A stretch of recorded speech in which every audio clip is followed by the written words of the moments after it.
Hello everyone, and welcome back to Scary Interesting. In this video, we're going to go over 3 more of the worst disasters in history. Frustratingly, as is too often the case, 2 of these seem to have been entirely preventable, if not for a series of mistakes made by the people involved. Then, in contrast, the first story required a once-in-a-lifetime natural event to occur for what eventually transpired. But either way, in each of them, the effects were beyond devastating.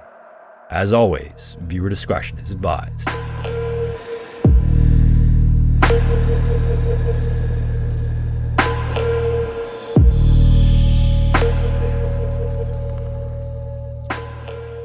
Not far north of the border between Montana and Alberta, Canada, sits the tiny, unassuming town of Frank. It's hard to imagine when looking at it today that it was once a bustling mine town with a population of almost 1,200 people about 120 years ago. Only about 150 people remain there today, and to understand why that is, we first have to start more than 300 million years ago. It all began when Frank and much of what is now North America sat beneath the ocean, which was home to a variety of sea creatures with shells made of calcium carbonate. As those animals died and drifted to the bottom, all that calcium carbonate in the ocean floor built up and compressed into limestone over time. Then, as the ocean receded, it revealed a valley full of rivers and deltas surrounding what would become Frank a few hundred million years later. The growth and death cycle of vegetation over millions of years continued to compress the organic material, and about 160 million years later, the ground was rich with coal. Then, after another 70 million years or so, the tectonic plates in the earth began to press against each other and cause the earth to rise, forming what are now known as the Rocky Mountains. Part of that chain, and measuring 2,200 meters or 7,250 feet above the valley, is a peak called Turtle Mountain. As humans began to populate the area, the natives became familiar with the mountain, but they had a different name for it. They called it the Mountain That Moves, which is maybe a more fitting name. To residents in the early 1900s, however, the mountain was their livelihood, no matter what it was known as. That's when the generous coal seam that ran through Turtle Mountain was discovered by 2 American entrepreneurs, one of which was Henry Frank, and the town was named after him afterward. When it was discovered, the town of Frank was home to just 19 people, but the opening of the Frank mine caused the population to explode to around 1,000 residents in less than 2 years as those seeking work began to settle in the shadow of Turtle Mountain. By 1903, Frank was a hive of activity compared to what it once was, as businesses popped up and a close-knit mining community formed there. On April 28, 1903, the town was still quiet in the early morning hours as residents slept soundly. Then, at 4:10 a.m., a sudden rumble tore through the quiet morning and was heard as far as 200 kilometers or 124 miles away. In an instant, 110 million tons of rock came rushing down the mountain toward Frank. This rock then flowed as if it was a liquid and reached speeds over 100 kilometers an hour. The entire event took about 90 seconds, but the damage that occurred during that time was beyond devastating. In just that short time, the town was nearly erased from the map, with some areas covered in a staggering 45 meters or 148 feet of rubble. Even some of the less covered portions of the town were buried under 46 feet of mountain debris, and in total, 1.2 square miles was sitting beneath the summit of Turtle Mountain. To put the sheer amount of rock that fell into context, it was determined that a wall 1 meter or 3 feet wide and 6 meters or 20 feet tall could be built from Victoria, British Columbia all the way to Halifax, Nova Scotia on the opposite side of the country. That's a total distance of 3,600 miles. In the collapse, homes, cottages, work camps, farms, and businesses were obliterated, and whole families were wiped out before they even knew it was happening. More than a mile of the Canadian Pacific Railway line was completely blocked, and another portion of the recently completed Frank and Grassy Mountain Railway was too. Residents who could do so then began to exit the few untouched homes or dig themselves out of the ones that were only covered by a few meters. One of them was a brakeman for the Canadian Pacific Railway and realized a train was scheduled to make its way through Frank at any minute. He then had to run across the entire unstable debris field to where the track was clear to signal the train to stop. Fortunately, it was able to stop before it reached the disaster area. In another area where one house once stood, a resident climbed to the top of the rubble with his 3 young daughters. In the ruins of his house below, his wife and 4 sons were not so lucky. In the Frank mine itself, the night shift miners had no idea what happened other than that they were completely trapped. Over the course of the next 13 hours, they then had to climb their way out vertically through debris. Then, as they exited the mine, they were told that many of their family members were no longer living. In another area, another miner who had been sleeping in a work camp was thrown out of bed by the pressure wave of the immense volume of rock shooting down the mountain. 2 weeks earlier, that same miner was working when a great crack echoed throughout the many tunnels and chambers inside Turtle Mountain. After investigating, it was found that a thick timber had been snapped by the weight it was supporting. This was a harbinger of what was to come, but unfortunately it was seen as harmless at the time. Among the survivors were 3 young sisters whose parents and brothers died. They were eventually adopted by separate families and didn't reunite until 41 years later. There isn't an official count of how many people in Frank died that morning in the event that became known as the Frank Slide, but estimates go all the way up to 110 people, and it's generally agreed upon that at least 90 Frank citizens lost their lives that night. And of those, only 18 bodies were ever recovered. In the days after the rock slide, searchers managed to recover 12 of those in the shallower areas of the rubble field, but the rest were just too deep to reach. It wasn't all the way until 1922 when another 6 were recovered when a road construction crew uncovered an entire house. This was primarily because in the aftermath, due to its sheer size, the rubble field was left where it was along with all of the buildings and people destroyed by it. As time went on, the rubble field became just another part of the town and Frank slowly got used to its new skyline. Kids would even play tag in the debris and jump from boulder to boulder, almost as if it were a new playground. Its population, despite the great loss and uncertainty of its future, continued to flourish, and by 1906, almost 1,200 people were living there. A few weeks after the landslide, the Frank mine even reopened as workers started to make the many repairs and reconstruct the different areas inside the mine that had crumbled.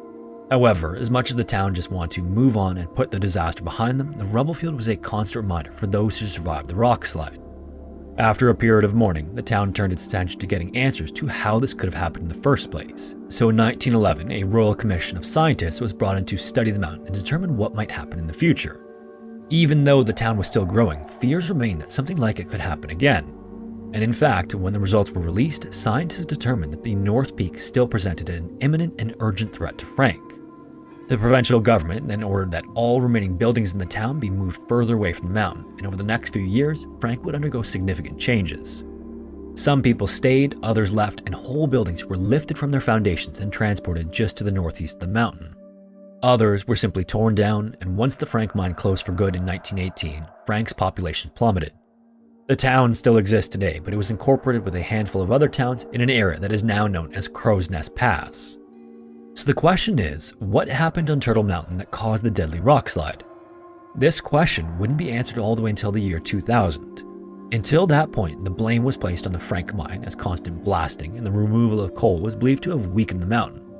While there is some truth to that, mine activity was actually determined to be a secondary cause. During the period of tectonic plate shifting that formed Turtle Mountain, the original horizontal layers of rock were forced upward and became vertical layers of rock.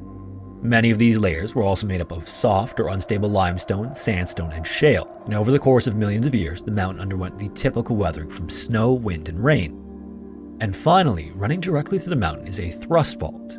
In contrast to a traditional fault line, a thrust fault pushes older rock above younger rock, and with its susceptibility to erosion, cracks formed over millennia and grew wider and wider during freeze-thaw cycles. This gradually weakened the integrity of the summit, and when the mine opened, it created further instability near its base. All of these factors came together to bring the top of the mountain to the bottom in 1903. When it was finally learned how exactly the disaster occurred, it was also determined that the mountain remains unstable and the next slide is a matter of when, not if. The only good news is that geologists believe that it won't happen for at least another 1,000 years, but all that could change, however, with one earthquake, and the province of Alberta averages 165 of them each year. Marion Lee Doherty was thumbing through a magazine when his page turned and came to a sudden stop. Only recently, he had taken up a new hobby and he looked for anything and everything to learn as much as he could about it. For as long as he could remember, Marion wanted to fly, and not just as a pilot. He had already accomplished that, and in fact, one of his earliest memories was the time he tried to fly by jumping off the roof of his grandfather's smokehouse and breaking his nose as he fell. As it turned out, Marion couldn't fly, but he could fall, and that was about the next best thing.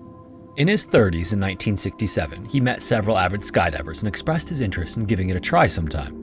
Skydiving as a sport was still in its infancy at the time, so it wasn't every day that he crossed paths with parachutists. Of course, parachuting itself had been around for a few decades at that point, but only in the 1950s did jumping out of an airplane become a recreational activity. By the 1960s, skydiving schools were sprouting up everywhere, and more people were entertaining the idea of at least giving it a try. For Marion, it didn't take a lot of convincing, and just a few days later, he was in a plane with a parachute on his back. When the side door of the plane slid open and it was time to jump, however, he wasn't nearly as eager as he was standing atop the smokehouse as a child. During that first attempt, he completely froze up and the jump was aborted. But, unwilling to let his fear get the better of him, he was back on a plane a few days later, and this time he got to fulfill his childhood dream. From that first moment of feeling his body speeding toward terminal velocity as he fell toward Earth, Marion was hooked. As a trucker by trade, he traveled the US and always looked for airfields and drop zones along his route. That day though, as he looked through the skydiving magazine, there was a jump in Ohio on August 27th that year, but this was a special jump. It was going to be from an altitude of 20,000 feet or nearly 6,100 meters. Even today, the average skydive usually begins about half that at 10,000 feet. This would be a much more advanced jump for Marion, and at the time he had fewer than 10 jumps under his belt, but he just couldn't pass up the opportunity. So that morning, he got into his plane and flew to Ortner Airport, which is a small private airfield located in Erie County, Ohio, just west of Cleveland. When he got there, he was surprised by the number of people who showed up for the jump. There were at least 30 other skydiving enthusiasts on site, ready to take advantage of this rare opportunity. When everyone was ready, a decommissioned B-25 would take off and fly out over Lake Erie to gain the necessary altitude. Once at 20,000 feet, the plane would make its way close to Ortner airspace and then give the signal when it was okay to jump. One at a time, 18 of the 20 jumpers would leap from the plane, experience what it was like to freefall for 17,000 feet. Then, once they reached the 3,000 foot mark, parachutes would be deployed and the skydivers would head for a soft landing back on Ortner Airport property. The final two parachutists were more advanced and they'd remain on board for a jump from 30,000 feet.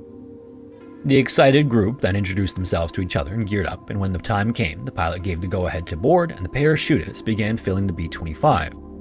As more of them piled in, the plane's nose wheel lifted right off the ground. This meant that the plane was overweighted, so while unfortunate, several skydivers would have to miss out on the jump. The pilot then called back and broke the news, requesting that those with the fewest number of jumps get off the plane. Unfortunately, with only a handful under his belt, Marion was one of those individuals, so he stood up disappointed and walked off.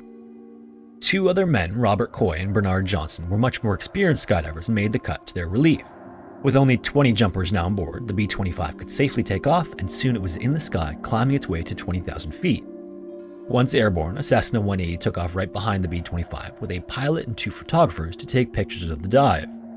The B-25, meanwhile, continued its climb, and once it reached the target altitude, just like the plan called for, the pilot gave the thumbs up and the door was opened. Robert and Bernard then anxiously awaited their turns as they watched the others disappear off the edge of the plane. In a matter of moments, the two men were in a controlled freefall toward Earth. Now, the weather that day had been hit or miss with overcast skies and periods of rain. The 18 skydivers were falling toward a thick layer of low-hanging clouds, and each of them disappeared into them around the 6,000 foot mark.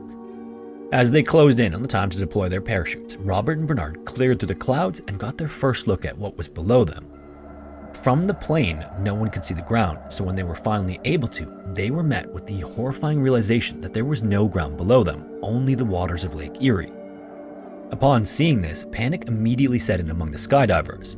While all their parachutes deployed properly, once they hit the water, these large chutes would quickly become a heavy hazard once wet.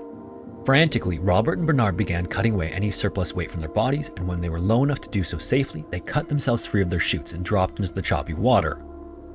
When they had come through the cloud cover, they were able to see the shoreline, but after surfacing the lake, the only thing in sight was water in all directions. That's because they had landed upwards of 5 miles or 8 kilometers offshore and even further from Ortner Airport. Something at some point had gone terribly wrong. Even worse, people on shore spotted the skydivers and their bright parachutes gently falling into the lake, but because of how each of them landed in the water one at a time, it looked like some sort of planned, synchronized jump. It just never occurred to anyone that the skydivers hadn't intended to land in the lake. Back in the sky, the pilot began to climb again and turned around over the water, and when he did, he spotted a break in the clouds and could see what was below him for the first time. It was nothing but water, and he remarked to his co-pilot that he hoped they didn't drop the skydivers over the lake. Then, once the plane reached 30,000 feet, the pilot went to the next drop zone, and the other two jumped and landed at the airport without incident. When these two skydivers in the plane touched down to find no one else in the airport, the truth of what happened started to reveal itself. Authorities were then immediately notified, and everyone from the Coast Guard to the local yacht club raced out to the air where the parachutists were last seen. Within the first few hours after the jump, Robert was spotted by a private boat and scooped up. Then, less than a mile from him, Bernard was rescued by the same boat after he spent hours staying afloat by using the styrofoam in his helmet as flotation. An extensive search also got underway, and a search area of more than 105 square miles, or 272 square kilometers, was combed over the course of 53 straight hours by more than 400 people. But when the search was called off, Robert and Bernard were the only survivors among those who ended up in Lake Erie. Then, of the 16 who died, only 15 of the bodies were eventually recovered. Following an investigation, it was realized that things started to go wrong with the conditions that day. The weather wasn't cooperating, and several times during his flight to Ordner Airport, Marion even considered turning around because he was convinced the jump would be scrapped. There are several cardinal rules of skydiving, and one of them is that you never jump if you can't see your target. The cloud cover that day was considerable, but the school organizing the jump proceeded anyway. Then, once in the air above the clouds, the pilot should have canceled the jump, but he too proceeded with everything as planned. Then, because of how low visibility was, the pilot had to rely on air traffic controllers to be his guide, which was a procedure that started out as planned. In the middle of tracking the B-25, however, the controller was relieved and a new one came over the radio. When this new controller looked at his radar, he could see that the B-25 was only about 3 miles from the airport and in the drop zone, so he gave the clearance for the jump. Only the plane he was tracking wasn't the B-25. It was instead the Cessna 180 with the 2 photographers aboard. In reality, the B-25 was nowhere near the airport, and so the skydivers jumped from the plane having no idea that many of them were in the last moments of their life. The day after the search was called off, Marion organized a flight with 5 other planes to fly over the landing site. During this, each of the pilots dumped rose petals in tribute to the 16 people who died there just a few days earlier. For more than a century, military service was mandatory for nearly all Chilean men between 18 and 45 years old. Thankfully, this term of service for army recruits was just a year, and few Chilean soldiers ever saw combat or found themselves in life-threatening situations. Men generally viewed the military service as a civic duty and a rite of passage, and after fulfilling their commitments, most moved on to jobs and lives in the civilian world. But even still, recruits had to get through a tough basic training regimen that included exhaustive physical training in some of the country's most remote and inhospitable regions. There was also a long-standing tradition in the Chilean army that new recruits from the 17th Mountain Regiment made a grueling hike up and around the Antuco volcano each year in May. This volcano towers nearly 9,800 feet, or almost 3,000 meters over the valley below, and it hasn't been active since the late 1800s. But its steep slopes, rugged terrain, and unpredictable weather can turn it from a difficult hike into a deadly one very quickly.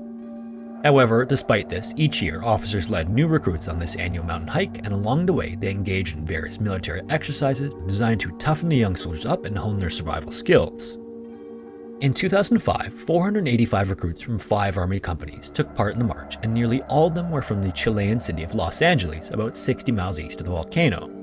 At that point, most were still teenagers who had only been in the army for a few months, and the plan was for them and their commanding officers to hike from a camp at Los Barros to an elevation of about 5,600 feet or 1,700 meters. From there, they'd continue on the rest of the 18-mile trek that wound its way around the base of the volcano.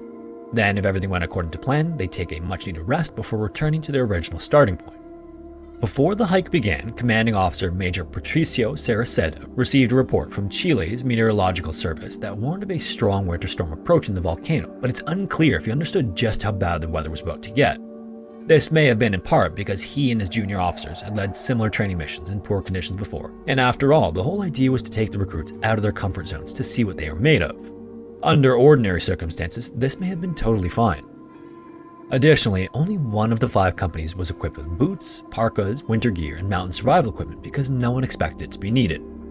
Instead, most only had standard boots, uniforms, caps, and sleeping bags that weren't adequate for much more than a moderately cool night outdoors. Nonetheless, on the morning of May 18, 2005, nearly 500 young men and officers set off from Los Barros. Early on, they were battered by steady rain and heavy winds on their way to their first scheduled stop at a shelter known as La Cortina. The conditions weren't anything most of them hadn't experienced before, but over the next several hours, the temperature dropped below freezing, wind gusts topped 50 miles or 80 kilometers an hour, and the rain turned into sleet and snow. Then, to make matters worse, visibility dropped to near zero, and the daytime sky turned nearly as dark as night. Eventually, the snow became so blinding that recruits had trouble seeing others who were just an arm's length away from them. Later, some even compared the experience to being engulfed by a white tsunami. As conditions continued to deteriorate, one group got so lost that they weren't sure who, if anyone, was actually leading them, but by then, all they could do was continue on and hope to find some shelter. Along the way, they resorted to forming human chains by placing their hands on the shoulders of the recruit in front of them. However, this was almost impossible to maintain for very long in the rugged terrain, darkness, and wind. Meanwhile, others shouted at regular intervals to stay in earshot of the rest of the group. But despite these conditions and their inadequate training and gear, they somehow forged on and made it to the shelter where they instantly collapsed. Most considered themselves lucky to just be alive, and they assumed that they'd hunker down and wait for conditions to improve before heading back out into the storm. But then, to their surprise, commanding officers from 2 companies forced more than 70 of the 485 men up after just a short rest. A few concerned recruits persuaded some of the others to directly disobey these orders, but either way, eventually, the others who were too afraid to disobey direct orders did as they were told and continued marching through freezing temperatures, wind, and waist-deep snow. By then, they were in even worse conditions than before, and some of the recruits came to this startling realization that they should have headed back with the others, and that their chances of surviving the ordeal were rapidly dwindling. During this, many of the recruits prayed, and as the hike continued, many became separated from the main group due to poor visibility and sheer exhaustion. But one by one, they continued wandering through the darkness. Some fell face down into the snow and simply couldn't muster up enough strength to get up again. As others saw this and walked by with frostbitten faces, they knew they were powerless to help. Sadly, they had little choice but to leave them where they lay and try to save themselves. Eventually, some of these recruits managed to find an abandoned shelter, but when they went inside, they were shocked and angered to find 9 officers who'd abandoned them hours before. As all of this was going on, when the full force of the storm was realized by the military, a full-scale search and rescue operation was immediately launched. Already by then, though, the reports they'd received had been so dire that the commander-in-chief said it would take a miracle for survivors to be rescued before they died of hypothermia. In addition, the extreme weather showed no sign of letting up, and getting personnel and resources to the air was no easy task. In fact, it wasn't until the following Monday that several special units with canines reached the slopes and began probing for survivors with long steel poles. Over the next few days, searchers found and recovered 26 bodies, most of which were lying face down under as much as 13 feet of snow. Some of these had managed to climb into their thin sleeping bags before being covered with snow and ice and succumbing to hypothermia. Even more chillingly, some were found frozen solid in standing position, still holding their rifles. In another area, one recruit was discovered hugging a sergeant, apparently in a last-ditch effort to survive by sharing one another's body heat. When the search finally ended, 45 bodies had been recovered, of which 1 was an officer and the rest were recruits. The last body was found and identified on July 6, almost 2 months later. In the aftermath, understandably, across the country, elected officials, high-ranking military officers, the general public, and the media expressed outrage that such a tragedy could have occurred. For their obvious errors in judgment that ultimately led to nearly 4 dozen deaths, Major Saraseta and 2 others were immediately relieved of duty. There were even rumors of an impending court-martial, but in the meantime, military and civilian investigations were launched to determine why the exercise hadn't been postponed until weather conditions improved. Eventually, though, both of these investigations came to the same unavoidable conclusion. The fact was that the tragedy was entirely preventable, and all it would have taken to save the lives of everyone was a modest 1 or 2 day postponement. The investigation also determined that the recruits who directly disobeyed their superiors' orders had indeed saved their own lives. Of the officers involved, 9 were officially sanctioned and several were forced to officially retire, but in addition to this forced retirement, Major Saraseta received a 5-year prison sentence, of which he served 3 years and 9 months before being released in early November of 2011. In the end, what should have been an exhausting but otherwise uneventful march turned into the worst peacetime disaster in Chilean military history. If you made it this far, thanks so much for watching. If you have a story suggestion, feel free to submit it to the form found in the description. I also want to thank you all again for your incredible suggestions. Many of the stories you see on the channel I likely never would have heard of otherwise. Anyway, thanks again, and hopefully I will see you in the next one.